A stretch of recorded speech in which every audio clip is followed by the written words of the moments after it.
The holidays are coming around and we're spending time with our family, and it seems like a good time to make a video on being empowered around family, or maybe even the empty nest syndrome. You know, the relationship that parents have with their children changes when the children become adults. So if you're a parent, I want to tell you that it's absolutely normal and healthy and expected that you're going to be grieving the loss maybe of your children as babies, as adoring toddlers, as children who admired you, to being adults with their own lives and their own priorities. I really believe that a person's primary obligation is to themselves and then to the people in their household, namely their partner. So as our children have partners, their priority has to be toward their partner and no longer to us. And that's going to feel like a big loss, okay? It's going to feel like a loss, so be okay with that.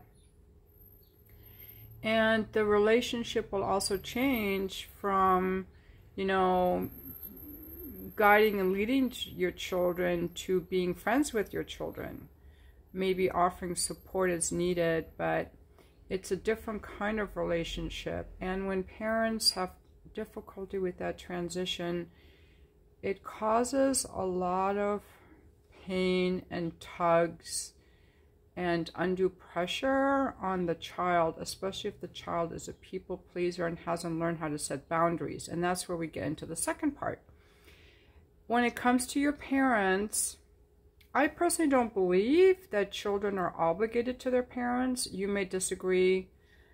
I think that an adult child may want to support their parents, but you're not obligated to. It shouldn't be I don't think the parent should ever pressure the child for love, ever, or with their feelings.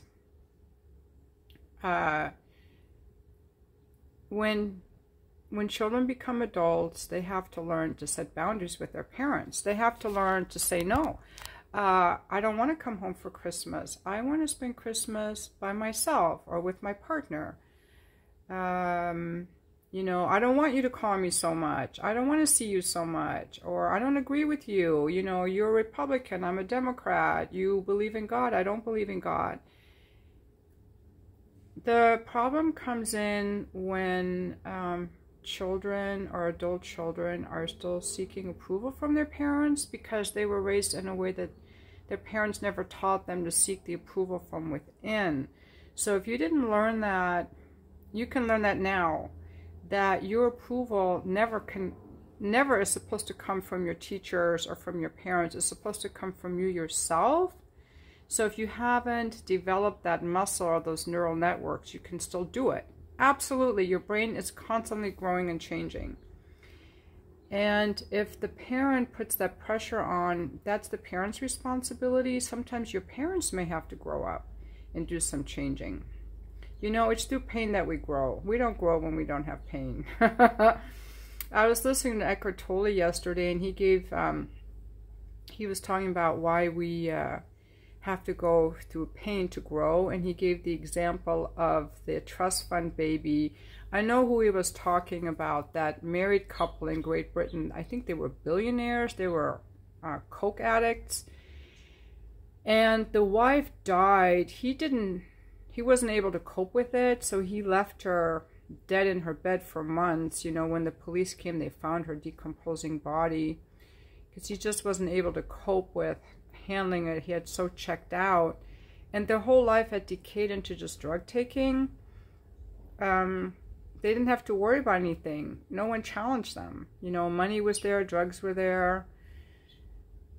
My greatest growth has come from my pain. You know, that's why we go through pain. So I want you to also know that making changes is going to be uncomfortable, and when you have boundaries, the people that were used to having access to you are not going to like it.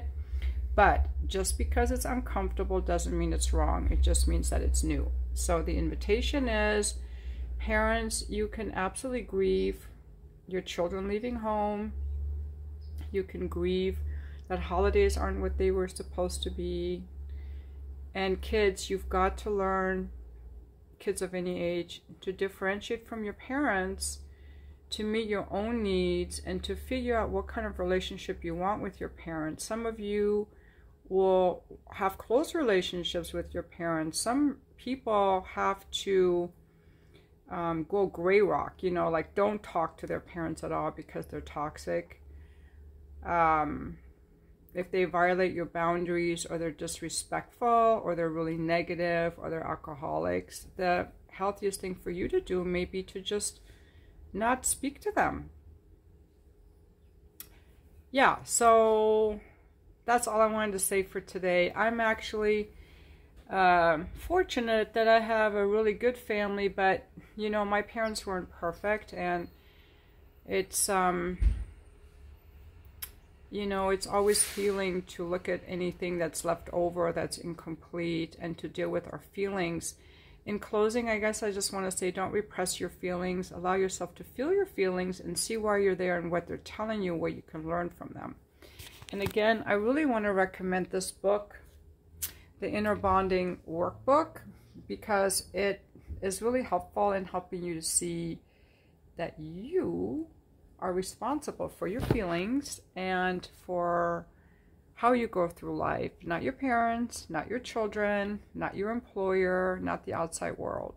So if you can find a loving God or spirit to love you, and you can love your feelings and your inner child, then you can go through the world more as an empowered being that is love, rather than seeking love. And that's the main thing, and that kind of goes into more what I was struggling with. It wasn't my kids or my parents, it was more this feeling of longing for certain people throughout my life, men or women that I wanted, that didn't want me. And that had to do with me now realizing that I was looking for love, mostly sexual love, physical love actually, with these people. Wasn't looking for anything else. It was always more physical based, like I wanted them to hold me or fuck me. It was sexual or physical based with these certain people, or wanting them close. It was heart based, and that I was looking for love from them rather than being loved myself. So one shift that I've made, I'll share briefly, is that, you know, these certain good-looking guys would always tempt me. I wouldn't follow through on it, but they would tempt me as they could give me something. Like, oh, they're so good-looking, you know. But when I turn the question around is, do I want to give love to this person? Like, absolutely not, I don't. And I noticed that I was, you know, looking outside. And that's one of the things that the Disney stories tell us. You know, there's this perfect person who's going to make us complete. Guys, you have this happen too. This woman is going to make you complete. And nobody ever can. So we have to take back responsibility. Instead of looking for someone out there to make us complete or to love us or make us look good, that we have to be, I am love. We have to fill ourselves with love. How do you do that? Well, the way you do that is by not just loving yourself. It's absolutely important to find a source of love. Something that feels very loving to you. And usually it would be like your creator. Just think of like, who is your creator? Who created you? What's keeping your heart beating? What's taking the oxygen in and out of your lungs? What's making your blood pump? Okay? Your creator, it could be some divine intelligence, but make it something more heart-based, not mental-based or analytical, like a warm spirit, a warm light, the universe. It could be God, it could be Jesus, it could be nature, it could be some star, something that feels warm and loving, that you can start tuning into some higher vibration, some frequency, maybe angels. Not a person. It has to be something unseen that feels warm and loving to you, whatever you want to create. And then start tapping into that so that you can feel that you are loved, and then you don't have to look for it from other people. Although, hey, we're human, we're going to keep having these things come up. When these things come up and you notice that you're starting to abandon yourself and looking for love or approval outside of yourself, just ask, you know, what am I feeling? Why am I feeling this? Where's this really coming from? It's often from a childhood wound. A longing for the person is really a displaced projection of the longing you had for your parent. Sometimes realizing that will make you realize you don't really want that person. And then you can give yourself that love using your spiritual guide, your whatever spiritual force you had. In the end, we all are responsible, I think, for being self-contained love units. You know, we all have to be self-contained love units. And that's an ongoing process. It's never really done, but that's, I think, is really the key.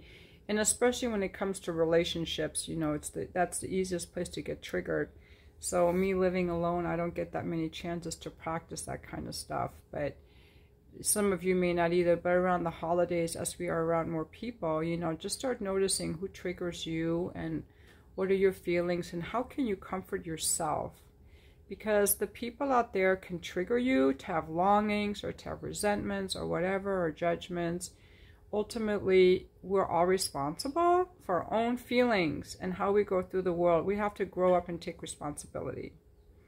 And the way to do it is to be kind to our feelings, acknowledge our feelings, and find a source of love so that we can be love and not look for love in the outside world.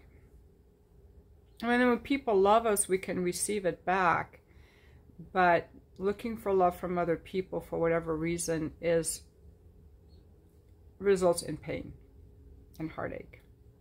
So looking for it from your parents, from your children, from your significant other, leads to heartbreak. So give love, and then you can enjoy the love that comes in. But seeking love that you don't already have from a depleted place results in heartache.